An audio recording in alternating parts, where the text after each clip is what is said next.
नमस्ते। मेरा नाम फ़िदा फ़ातिमा है। मैं बीएससी द्वितीय सेमेस्टर की छात्रा हूँ। आज मेरी प्रस्तुति लेखक जयशंकर प्रसाद पर है। जयशंकर प्रसाद जी का जन्म 30 जनवरी 1890 में बनारस में हुआ। हिंदी के महान कवि, नाटककार, कहानीकार, उपन्यासकार और निबंधकार हैं। वे हिंदी के छायावाद युग के 4 प्रमुख स्तंभों में से एक हैं। प्रसाद जी की सबसे प्रसिद्ध रचनाएं हैं स्कंदगुप्त, चंद्रगुप्त और ध्रुव स्वामिनी। आज हम प्रसाद जी के प्रसिद्ध घट रचना ध्रुव स्वामिनी का सारांश बोलेंगे। यह कहानी विक्रमादित्य दौर सन 413 की है। मगध के राजा समुद्रगुप्त अपने द्वितीय पुत्र चंद्रगुप्त को मगध का महाराजा बनाना चाहते थे, क्योंकि उनका पहला पुत्र रामगुप्त एक कायर, विलासी और निर्लज्ज इंसान था। ध्रुव स्वामिनी के पिता अपनी बेटी का विवाह समुद्रगुप्त के किसी एक पुत्र से करवाना चाहते थे। रामगुप्त अपने मंत्री से मिलकर एक षड्यंत्र रचता है, जिससे रामगुप्त मगध का महाराजा बन जाता है और ध्रुव स्वामिनी का विवाह रामगुप्त से हो जाता है। रामगुप्त के गुणों के कारण और उसके शराबी होने के कारण ध्रुव स्वामिनी उसको पसंद नहीं करती है। रामगुप्त को ध्रुव स्वामिनी पर शक रहता है कि वह चंद्रगुप्त के लिए भावनाएं रखती है, इसलिए वह एक दासी को ध्रुव स्वामिनी की जासूसी के लिए रख देता है और इससे उसको पता चलता है कि ध्रुव स्वामिनी चंद्रगुप्त के लिए भावनाएं रखती हैं। एक दिन उसके महल पर रामगुप्त का दुश्मन शकराज हमला कर देता है। उसके सैनिक उसको घेर देते हैं और शकराज उसके सामने 2 शर्तें रखता है। एक के ध्रुव स्वामिनी को उसको दे दे और उसके सरदारों के लिए मगध के सामंतों की बीवियों को दे दे।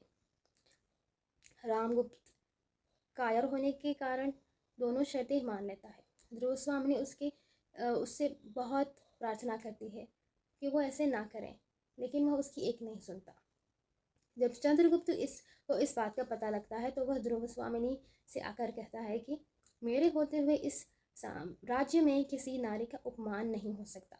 मैं और मेरे सैनिक तुम्हारी जगह नारी का वस्त्र पहनकर शकराज के महल पहुंच जाएंगे। यह बात सुनकर ध्रुव स्वामिनी के दिल में चंद्रगुप्त के लिए प्रेम उत्पन्न हो जाता है और वह कहती है कि मैं भी आपके साथ चलूंगी। तो चंद्रगुप्त, ध्रुव स्वामिनी और उसके सैनिक स्त्री के वस्त्र में शकराज के सामने पहुंच जाते हैं। फिर चंद्रगुप्त अपना पर्दा खोल देता है और शकराज को वहीं पे मार डालता है। इस बात की खबर रामगुप्त को मिल जाती है और वह तुरंत शकराज के महल में पहुंच जाता है, जहां ध्रुव स्वामिनी, चंद्रगुप्त खड़े थे। और इस बात में चंद्रगुप्त और रामगुप्त के बीच में लड़ाई हो जाती है, जिसके बीच में एक सैनिक पीछे से रामगुप्त पे हमला करके उसको मार देता है। फिर चंद्रगुप्त मगध का महाराजा बन जाता है और ध्रुव स्वामिनी का विवाह चंद्रगुप्त से हो जाता है। अब चंद्रगुप्त मगध का महाराजा है और ध्रुव स्वामिनी मगध की महारानी बन जाती है। इस कहानी में विशेष यह है कि अच्छाई की हमेशा जीत हो जाती है और बुराई की हार हो जाती है। इसमें जो कुपात्र थे, जो थे शकराज और रामगुप्त, जिन दोनों की भी हार हो गई है। और एक विशेष यह है कि चंद्रगुप्त जैसे एक नारी का अपमान ना हो, इसलिए अपनी जान की बाजी लगा देता है। तीसरा विशेष यह है कि वही हो जाता है जो ध्रुव स्वामिनी के पिता चाहते थे और वही हो जाता है जो चंद्रगुप्त के पिता चाहते थे। धन्यवाद। प्रसाद की एक और प्रसिद्ध रचना है कौशल राज्य के वीर सैनिक, जिन्होंने अपनी जान की बाजी लगाकर राज्य की रक्षा की थी। उनकी पुत्री मधुलिका, जो एक सुंदर और सुशील लड़की है, यह उसकी कहानी है। कौशल राज्य में हर वर्ष इंद्र की पूजा होती है, जिस वक्त महाराजा गांव के किसी एक खेत को चुनकर उसमें बीज बोते हैं और वह खेत महाराजा के नाम हो जाता है, जिसके बदले महाराजा उस खेत के मालिक को खूब सारा पुरस्कार देते हैं। इस वर्ष मधुलिका का खेत चुना गया था। जब महाराजा मधुलिका को उसकी खेत में बीज बोने की इच्छा प्रकट करते हैं तो वह कहती है कि वो खेत देने के लिए तैयार है, लेकिन वह पुरस्कार नहीं लेगी, क्योंकि वह खेत उसके लिए बहुत खास है। मधुलिका की सुंदरता और उसके इन गुणों को देखकर मगध का राजकुमार अरुण मधुलिका से विवाह करने की इच्छा प्रकट करता है, जिसको मधुलिका इनकार कर देती है।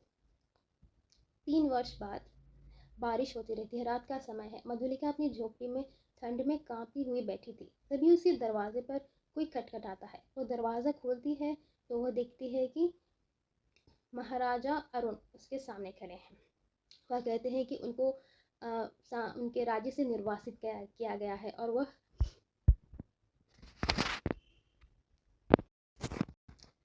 वह रोज़ी की तलाश में यहाँ तक आए हैं। दोनों प्रेम के बंधन में बंध जाते हैं। राजकुमार मधुलिका से कहता है कि तुम पुरस्कार के रूप में राजभवन की पास वाली ज़मीन मांग लो, जिसमें हम रहेंगी और फिर भवन पे आक्रमण करेंगे, जिसके बाद में मैं यहाँ का महाराजा बन जाऊँगा और तुम महारानी बन जाओगी। जिससे मधुलिका मान जाती है और महाराजा से जाकर कह देती है, पुरस्कार मांगती है। महाराजा मान जाते हैं और उसके लिए महल के पास वाली ज़मीन की सफाई शुरू कर देते हैं। जिस दौरान मधुलिका को लगता है कि वह गद्दारी कर रही है, तो वह एक सैनिक को रोक देती है और उससे अरुण का सारा षड्यंत्र बता देती है, जिससे अरुण गिरफ्तार हो जाता है और उसको मृत्यु दंड की सज़ा मिलती है। महाराजा मधुलिका को धन्यवाद प्रकट करते हैं और उसे कहते हैं कि तुमने हमारे राज्य को बचाया है, इसके बदले तुम्हें क्या चाहिए। मधुलिका कहती है कि उसको भी वही सज़ा दे जो अरुण को मिलेगी। इसमें विशेष यह है कि मधुलिका अपनी रानी बनने का मौका होने के कारण भी अपने राज्य की रक्षा करती है। दूसरा विशेष यह है कि उसने राजकुमार से भी जो वचन लिया था उसको तोड़ने के कारण वह खुद को सज़ा दे देती है। और तीसरा विषय यह है कि महाराजा एक बहुत अच्छे इंसान हैं। धन्यवाद।